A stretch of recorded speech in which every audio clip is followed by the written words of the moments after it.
We are nearing the end, my friends, but as usual, we always save the best for last. So, I spoke a lot about my friends today, and again, I have the great privilege of inviting on stage one of my good friends, and not just a good friend, but also a colleague, because in Israel, I'm sure most of you have heard, and if you haven't heard, then this is the time to hear, there are a lot of groups that focus on cybersecurity and doing national level cybersecurity on a volunteer basis. And our next speaker, who's an expert in incident response, has more than, I think, 12 years of experience in incident response, specifically. Yes, yes. Over 200 years of experience in incident response. Exactly. So Omer really is, I think, one of the key players in our ecosystem of people that deal with cybersecurity and work to make Israel a safer place. He's one of the founders. Get off stage. He's one of the founders of IL-CERT, which is one of those volunteer groups that sit together every year, April 5th, to block off attacks from Anonymous and other groups of the cybersecurity industry. It's with great pleasure that I invite on stage Omer Cohen. Please.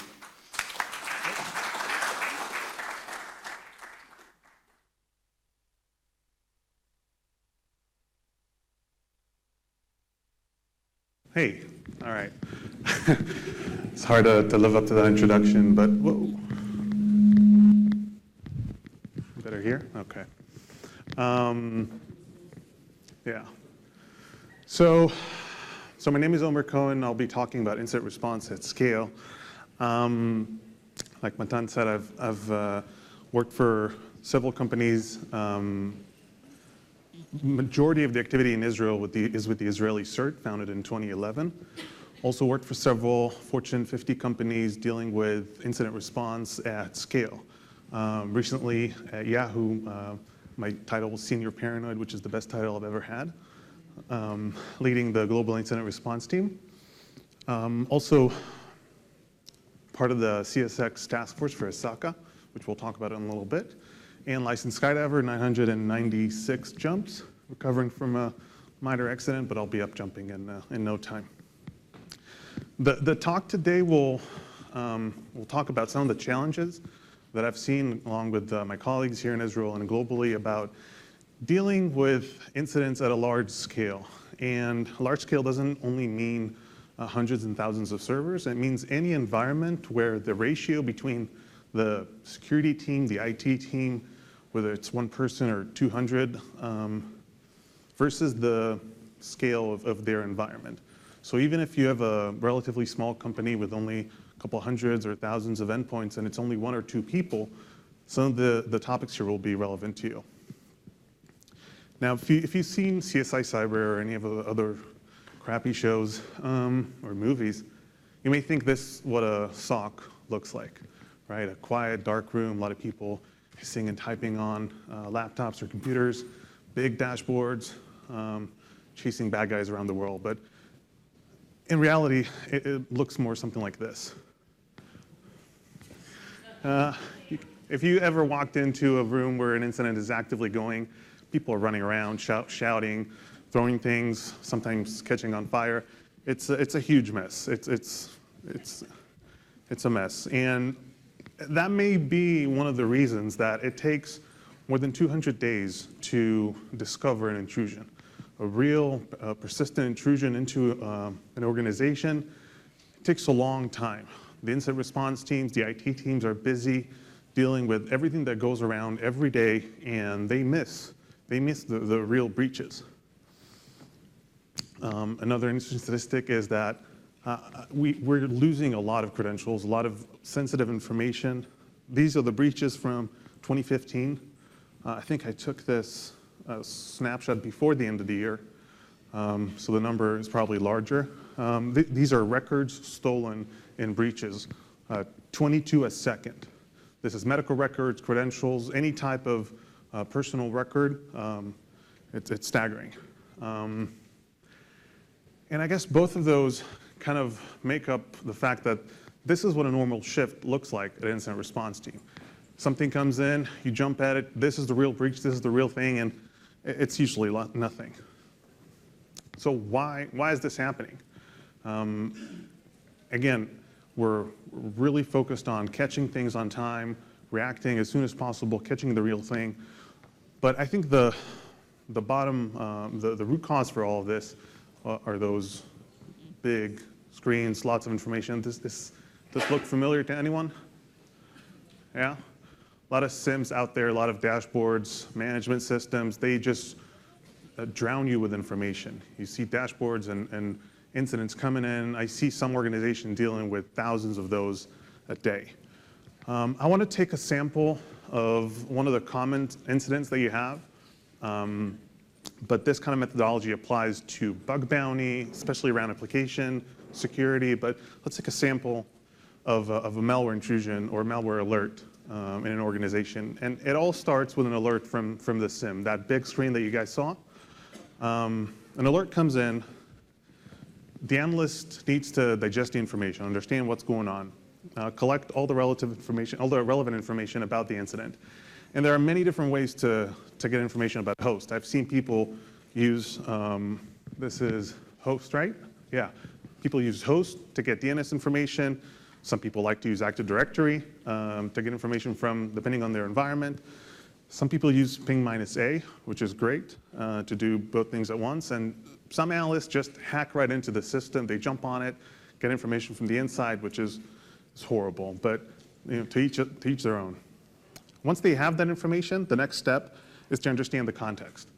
What business unit this is in, what part of the environment. Maybe this is an executive laptop, or where in the organization does this belong? Because that would help me classify the incident. Now that I have all the information, I can define the severity, what's the urgency of the matter, and then work by a specified playbook, right? There's a playbook of how I do things once I understand everything. And again, many different ways, many different organizations. Some of them have very complicated playbooks, depending on the situation, the person, all the relative information. Some organizations have very simple, plain playbooks. And in some incidents, no one knows what to do until that one guy comes in to save the day. Can be very confusing. But eventually, we know what to do. And let's say in this case, it's a known malware, some crack or something like that that is harmless. We just need to reimage that machine.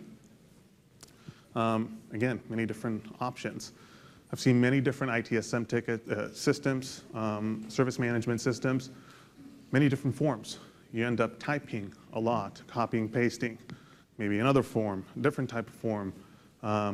This portion alone can take about 7 minutes just to fill forms to get the action rolling. But you're able to submit the ticket.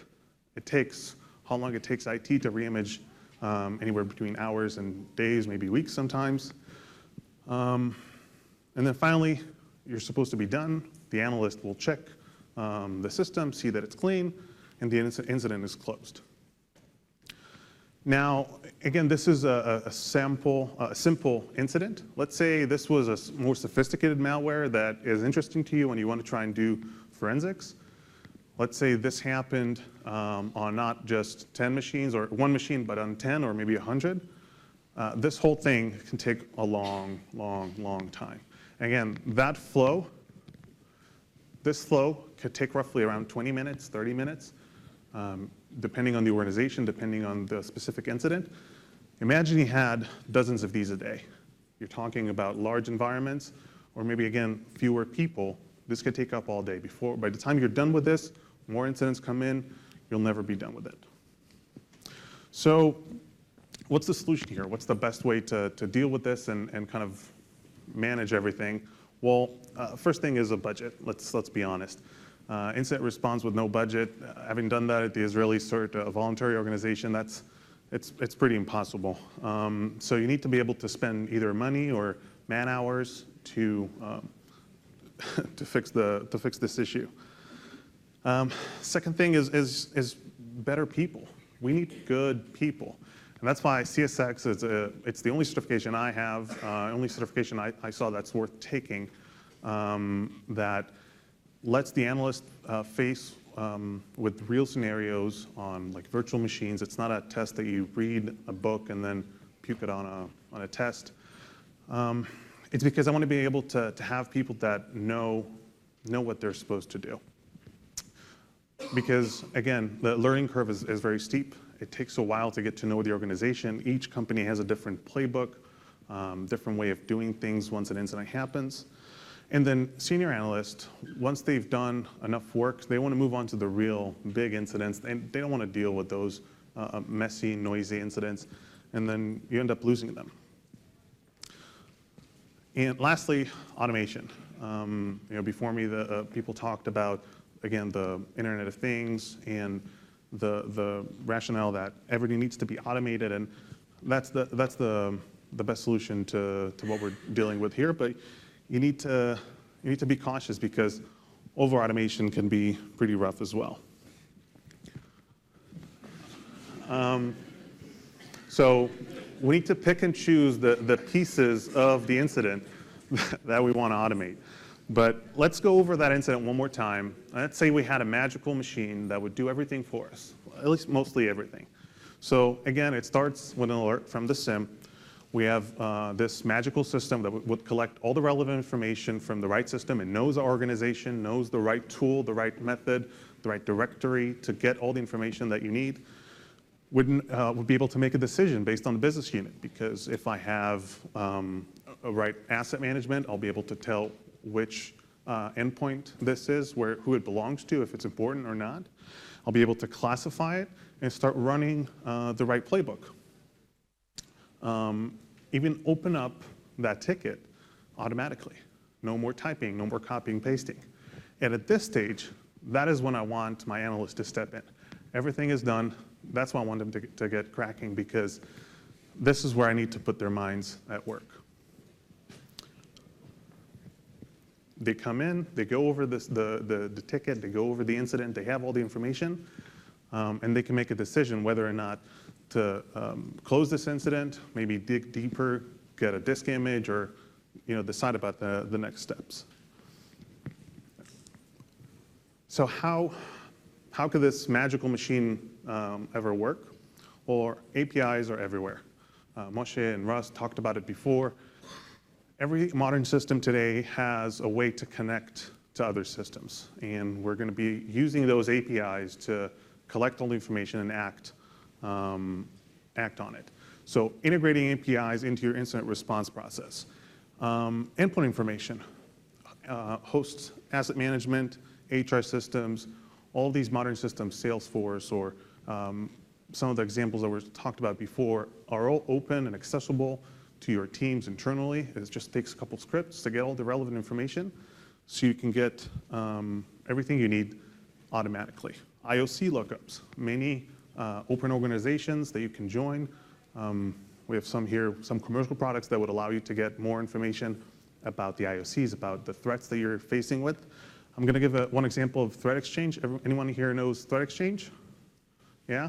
It's a semi-closed community of large corporations, especially around the US, some in Europe, founded by Yahoo and Facebook, hosted by Facebook. It's a very simple way to share information, classify it in a way that if you only want to share with some people, you can do that as well. And it's very easy to access. A few lines of code would get you all the compromised credentials, for example, of email addresses that were compromised. Now, every organization in that group, once they have a breach or a phishing attack or anything like that would affect their customers or employees, they would, at some point, once they feel comfortable, share that information with the group, and it's now accessible to anyone. So a nice example is what to do with those credentials. So if someone at company A disclosed their compromised credentials, it's irrelevant to me, right? Well, not really. I can take all of those credentials. I took out the passwords here, but the passwords, the hashes of them, MD5 hashes, are also shared. So you can take that, simply convert it to your organization, and check with those passwords. Now, if the same alias but with my domain and the same password works, it's definitely the same person. I can now reset their password and stop an attacker from reusing that account on other platforms. So decreasing the value of leaked credentials is huge. This process can be completely automated. You can run it every hour. You can scan pastebin. You can scan any sort of open database out there for compromised credentials and check against your organization that way. Save you a lot of headaches. Another good platform is VirusTotal. There's an open free API. If your environment is large enough, you can start paying for a subscription to get a higher request rate. But again, very easy to integrate. A simple request will get you a lot of information about anything. You can search for domains, hashes. You can even provide sophisticated queries, signatures. Imagine you would scan each and every binary that goes through your network, any attachment that comes through. If it's somewhat suspicious, throw it away, or launch a playbook, or do whatever your organization wants to do. But that would give you, again, a lot of relevant information on your organization automatically. More examples. Communications. Please stop using email, not for incident response. That's not the right tool. A lot of good IAM tools are, again, automatic. You can collect information, update the team, send digest reports. So digest reports, that's a good example, maybe for email, but the idea is to use incident management systems, proper incident management systems. You can even take SharePoint and make it an incident management system. All you need to have is a proper way to process workflows and run through the incident. Even automate the response. Again, if we're talking about ITSM, evidence collection, and again, the digest reports, that's something that you don't need an analyst to type. Spend 20, 30 minutes scared of what the CEO may think of what they write, their language. You have an incident management system, create a digest report, send it away. Don't bother your analyst with it. Many different ITSM systems. Jira is a great tool for anything, any sort of collaboration, not just code. It could be useful for that. BMC, Landesk, ServiceNow, all are open and have available APIs for you to use. Whatever you have internally, wherever your IT or your organizations work with, there's an API for that. Automate your incident response plan. So what's the benefit of all of this? Well, first of all, it's hella cool. You know, you come in the morning, you see a machine somewhere across the world was compromised, reimaged, it's done. You come in the morning and it's less work for you to do. Yeah, so it reduces triage time, it reduces the response time. And with those incident response management systems, again, I'll keep saying that phrase again and again, you gotta start using these systems. Make sure everything, every step is followed through. Playbooks are not anymore just in the heads of your analysts, but they're documented and properly managed. You can train other people, new analysts really quick. It just makes your life easier. Thank you.